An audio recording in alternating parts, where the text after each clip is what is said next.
and welcome back to Rage Gaming and more Shadow of the Erdtree. Today it's time for the big one. What are the best 15 weapons of the game overall? This includes the original game and of course the DLC, because yes, some of the DLC weapons have made it into the top weapons of the game, and because of the patch that went forward with the release of the DLC 12.3, there was quite a bit of rebalancing to the original game, and some of the best weapons took some hits. So even there was some rebalancing of what was strongest. I've tested this all myself. Personally, I don't use cheats or anything like that. I just have a bunch of saves that I work through, create the strongest build basically for all of them, and then smash them against the same bosses. That gives me a pretty fair indicator of how things stand. So this is very specifically the top weapons of the game, in my opinion, based on my testing. But every one of these is an S tier pick if you want to view it like that. I'm just ordering it generally in a way where number one would be the thing that I would pick if I could only pick one. And keep in mind, it's a PvE list. So, starting from the bottom, at number 15, we have the Sword of Night and Flame. This, weirdly, was completely unchanged in 12.3, and so it remains what it was before. A very potent DPS tool at medium to even close range. You have a choice of the Ash of War stance to do the light attack for the laser beam for magic, or the heavy for fire in a wide-reaching, more AoE effective thing. If the target is mobile, sometimes that's better. It still has poise issues requiring careful timing or you will simply get interrupted, but the range of the Ash allows for easy punish at medium ranges. The brutal DPS and knockdown potential against many enemies, any normal kind of humanoid type, means you'll get the laser over and over, and that's ideal. It's just going to be GG. The fire, like I said, can be a faster punish. There are many mobile targets and short punish windows in this DLC where that might be better, as well as also if the enemy is weak to magic or fire. It'd be a lot higher on the list if it was able to trade or ball through, but it just can't. So overall, it's a simple and really effective weapon based entirely on using the Ash for damage. There's loads of ways you can work in different builds and be a spellcaster or like power stance the weapons, but at a baseline, it's my number 15. Above that, we have the Colossal Sword,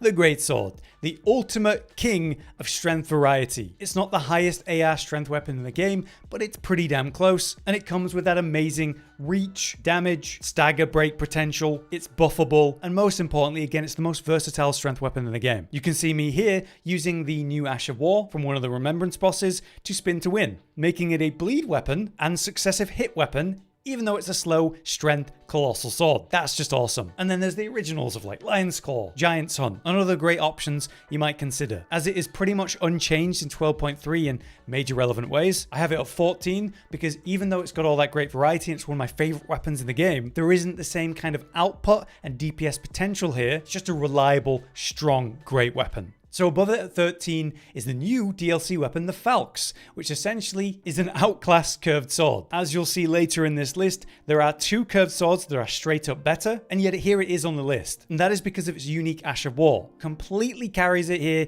into the top rankings, due to the massive DPS potential that it has. You dash forward with a double hit, and then you follow that with a heavy, performing this long chain of combo attacks that leaves you exposed. You're able to build up such incredible successive hits that you're able to bleed burst enemies effectively and obviously scale the AR through successive hit builds. If you are able to repeatedly get this combo off, which is possible, you will absolutely chainsaw through health pools, and it feels and looks incredible. But obviously, doing it is difficult. It leaves you exposed, like I said. You're going to need good timing to land that or trade with it, and that is simply hard in this DLC because most of the time you'll be knocked out by a fast reaction boss. But the DPS potential is there, and that needs to be respected, and there's just something about it that I really like. For one item slot, you get both blades, and it's only 4 weight. It's amazing. So yeah, I really like the falx. But above it, just barely, is number 12, the nagakiba, which, much like, say, the Colossal Sword Greatsword,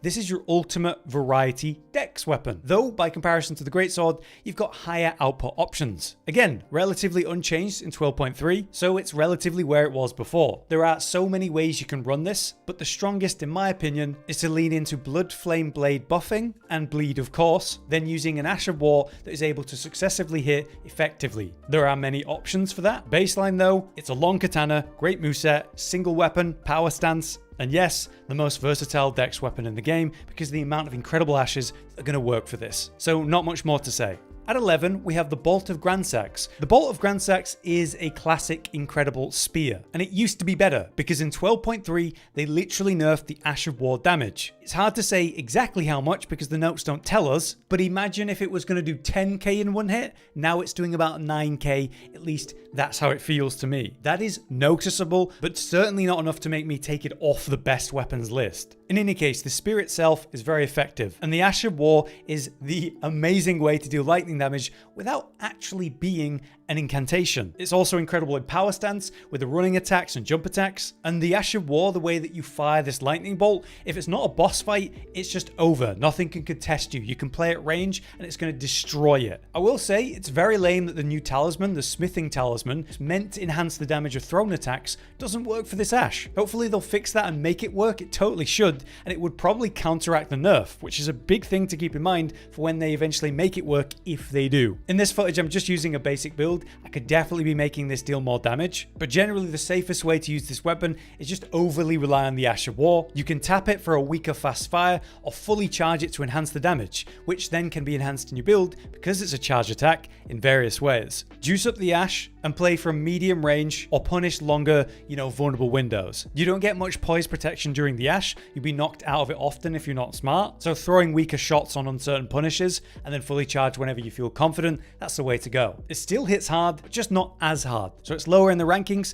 than where it was pre-nerf. It's still very relevant. At number 10, we have a new weapon from the DLC, and I love these. It's the backhand blades. Specifically though, using the backhand blade Ash of War, blind spot. Basically, they're not as good as curved swords, just for the speed burst potential with the base weapon. The curved swords in power stance have a better running attack and certainly have better jump attack potential, but the backhand blades are so similar that they're not that far behind. I also find that they're better at gap closing through the basic moveset. That can be a really useful thing in all scenarios, to be honest, but it does mean the DPS potential with the base weapon is worse. Still, it is a top tier dex weapon, certainly in the DLC, and the Ash of War absolutely carries. Blind spot allows you to evade dodge, it has iframes, and then you thrust, which would be piercing damage, which would be ideal. It's an incredibly effective punish and evade, because if the enemy is attacking in this moment, you will actually get a counterattack increasing the damage. So you could spam this Ash of War blindly and do great, but ideally you're using it to iframe dodge the attack, get the counter attack thrust or pierce, then with the light attack standing combo, super punish with successive build up and bleed potential too. The moment you're about to be punished for doing this long combo, you just use the Ash of War again, evade, counter attack, pierce, and then light attack combo again. It's absolutely ridiculous, one of the easiest things you can do, and it feels incredible. And yeah, I put it at number 10. But easily above that, as the power starts to really scale now, it's the Starfists. Unchanged in 12.3 in any relevant way, combine this with the Cragblade Ash of War and you are essentially a stagger machine. There are a few ways you can play them, building into say successive hits with light attacks, getting bleed build up through that, but in my opinion, the best way to use these weapons is to charged heavy, because the charged heavy is so fast with these weapons and the stagger value and potential of that is so high that you're able to often just do 2, maybe 3 of these charged heavies as very fast punishes and then break the poise of the target, leading to a critical, which you can increase the damage of for a talisman or get higher AR with a new talisman in the DLC after landing a critical, to then just do more charged heavies into another critical. It is a ultra simplistic and effective and, in my opinion, boring way to play. But there's no doubt that this is ridiculously strong. You're literally just equipping the weapons, slapping Cragblade on, buffing up with that. That increases the physical damage and the poise damage. And then you're holding R2 and punishing and maximizing that damage as best you can. Very quickly, you'll poise break, critical hit, and then more heavy attacks. I do think it's a bit of a shame to only do that because the standing combo is awesome. The running attacks, the jumping damage is good too. But the charge heavy is so effective and so quick that it's almost a crime not to be doing that if you've got these weapons equipped. So they are very good, and they're my number 9. Above them, at number 8, just barely, is Mohgwyn's Sacred Spear, which is much lower on the list than before because of the change in 12.3. The Ash of War Blood Boon Ritual has decreased the generated status buildup. This is a weird one. The damage potential is still busted despite that change. It needs to be on the list and it needs to be high. But I don't like this. The weapon itself is solid. Strength and arcane, use the ash and then it gets the cursed blood buff. Now it's got fire damage as well as physical, impressive bleed potential, and yeah, the solid range and stagger and all of that. But it's not incredible as a weapon baseline. It's just solid. Where the weapon is busted is obviously the Ash of War, the Blood Boon, the 3-part Blood Ritual to cast Nihil to its full. In a massive AoE around you, you build up this drain of damage, ridiculous bleed build up. To do it, you have to channel it out and leave yourself very vulnerable. Against any humanoid enemy that can stagger, it's the easiest win of your life. The damage potential is unbelievable. You're going to see big bursts of 20 to 25k if you can get this full thing off. But to get the full thing off against a bigger boss that's going to ignore what you're doing, that's more complicated. So we need to buff the weapon up as much as possible before the fight even begins for this to be relevant. So there's loads of enhancements you can use, consumables, to make it so it's worth it to get the full thing off even if you have to trade. While it's true that it was nerfed in 12.3 to reduce the status build up, it's still obviously really potent. So I think 8th place is reasonable with that in mind. It's still definitely busted, but there is effort and timing required. Next, above that, again, just barely, is the Dark Moon Greatsword in my opinion. It's a classic, incredibly effective, versatile intelligence playstyle that also will allow for you to run different spells to be worked in how you want. Or you could just lean fully into the weapon and the Incredible Ash, which I do here with a very simple build. You could run a better one than here. The thing is, it was nerfed in 12.3, and that's why it's lower on the list. They made it actually better in one way. The heavy attack for the sword is better at breaking their poise, but the actual ranged magic arc that hits them, that's significantly worse. So technically, shotgun style is effective for this. You hit with the sword and the magic, you do the most damage and the most poise. However, that puts you right next to the target. And as you know in this DLC, these bosses have tiny punish windows, and if you're right next to them, you'll be punished or potentially have to roll. Previously, you could smash them from downtown, safe distance, and break their guard. Now we have to press against them. So it definitely doesn't feel as nuts as it did in the earlier days to me.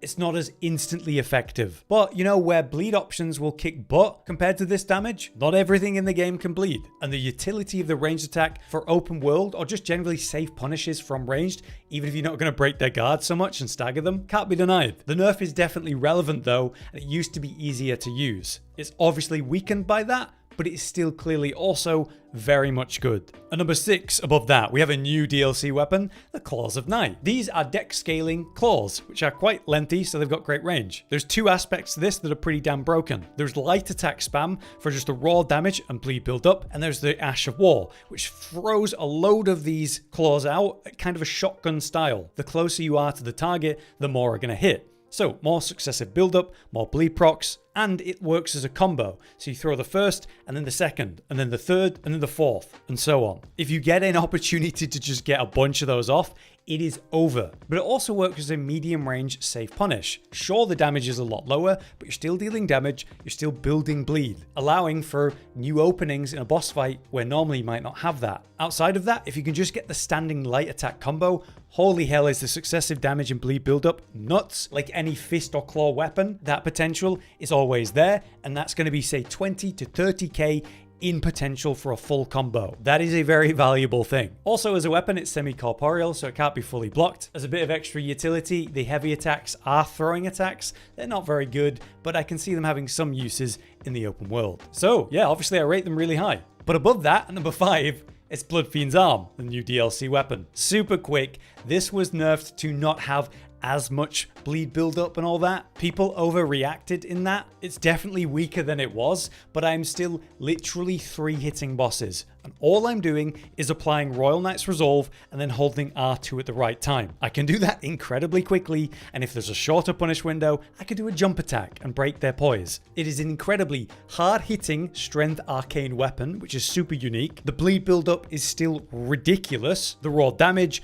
and poise and stagger potential, it's honestly absolutely busted. I expect it to get nerfed again. Do not sleep on it. It's one of the best weapons in the game, and in my opinion, still the best DLC weapon. Above it at number 4 though, an OG weapon, is the Death Poker. And with no major changes in 12.3, there's not much more I'm going to say about it. You have the Ash of War, it builds up Frost Fire. If you build Frost on a target, it'll debuff it, dealing damage and also making them take more damage. The best way to use the Ash of War for DPS on a boss is to light attack, spreading the frostfire on the ground, a safe ranged punish that does ticking damage and the status build up as they stand in it. In the meantime, you can poke it with, basic attacks, or do the heavy attack version, which is a big explosion. There's more burst there, but a lot less DPS. But mostly, you just start the fight by buffing yourself up like crazy with magic damage, and then doing the light attack fire on the ground to get that status build up and safely just burn through it. It is absolutely ridiculous, and if you maximize your damage, it's one of the best things in the game. But above it, at number 3, there's something better for magic, and that's the Wing of Astel. Even I rated this lower than I should have in the past, and amazingly, there's been no changes to it in a relevant way in 12.3. Straight up, it's got the most stance shredding ability in the game, some of the highest damage and certainly DPS for magic, just relying on the Ash of War alone. But the weapon has so much more value than just that. So you've got the highest DPS spam for magic of an Ash of War in the game, absolutely comical stagger potential by just spamming that Ash of War on a target. You just need a target that's not, hyper mobile to avoid the slightly awkward hitbox of that, but by placing it correctly, you can absolutely steamroll with just the Ash. Power stance 2, like 2 Wings of Astel, or better, like I'm doing here, a bandit curved sword, apply a magic affinity to that, or even cold, and then use the power stance attacks. Running attacks, jump attacks, ideally, and you'll build up incredibly quick, successive hits to increase the AR, and now you're juiced up, you begin spamming the Ash of War. Even better if you get a cold proc doing that, to increase the output. And all of that is just 2 weapons and the base Ash of War. No special build or buffs or anything like that. And so it's genuinely really impressive how this is performing just out of the box. The potential is ridiculous when you set up more and prep more and buff more. And then this is to say nothing of the heavy attack combo, which is amazing, letting you fire these mid-range magic damage arcs just at the cost of stamina, no FP. That's awesome for open world exploration or very safe punish in the middle of a boss fight. So as a weapon, it's still one of the best in the game to this day and a top pick for magic melee, especially after 12.3. But above it, very clearly at number 2, is the Bandits Curved Swords and the Scavenger Curved Swords. This is up to you. The Scavenger Curved Swords are kind of better at normal stats, where the Bandits take over at ultra high stats. The truth is, you can only get one Scavenger Curved Sword in a normal playthrough. You have to go into New Game Plus or have a friend drop you another, and you can farm Bandit Curved Swords kind of infinitely. So for the sake of it, in this footage, I'm using 1 Scavenger and 1 Bandit. It is so much burst and damage buildup once you get going that it is genuinely busted. What other weapon is able to very casually get 40 to 50k damage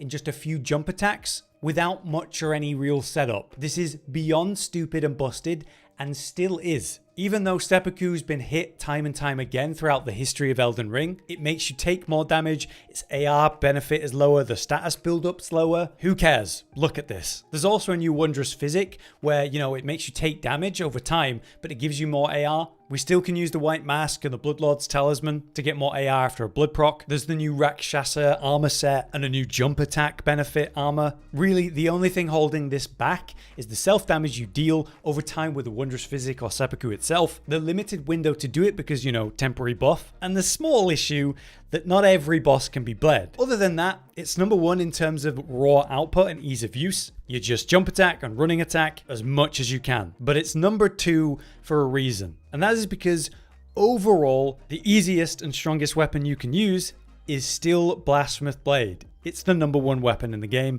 still. It is true that it has been nerfed in 12.3. The Taker's Flame Ash of War had decreased fire poise damage, and they removed the fire knocking down effect completely. And it's still the same busted ass weapon. It just doesn't knock down enemies or interrupt them in general exploration as easily. This is the weapon that I used to absolutely dumpster the DLC while I was collecting everything and preparing to make content. Again, I don't use cheats, but I kind of do because for my first playthrough, I used the Mimic tier and every NPC summon that was relevant and all the tools available to me. I made this build and made a video about it to showcase what I would use to dominate the whole DLC. The only boss that gave me remote issue doing this was the final boss. That took me a couple of hours. That was it. It's the ultimate sustained weapon, a mix of physical and fire, which is extremely buffable. The Ash of War has incredible range. You can still break poise with it, and it heals you for 10% of your health. Also, if you kill something, it gives you another heal. So it's like the ultimate sustain.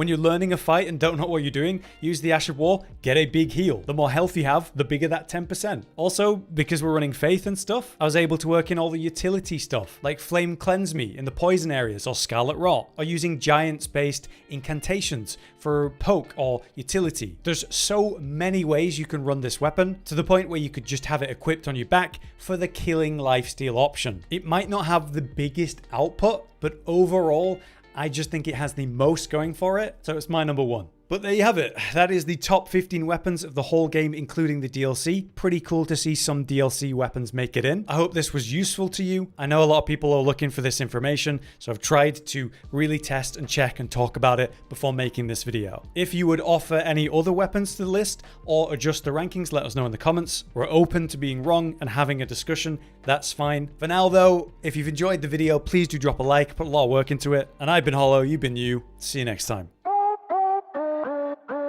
Josh, Cotton, and Hollow with the videos, dropping the humor like a hammer on your tippy toes, bringing entertainment on a daily arrangement to take our insanity and turn it into entertainment. Yes, I said entertainment twice, to reiterate that it is nice to look into your faces on a mostly daily basis when you let us in your homes to make the whole world a stage.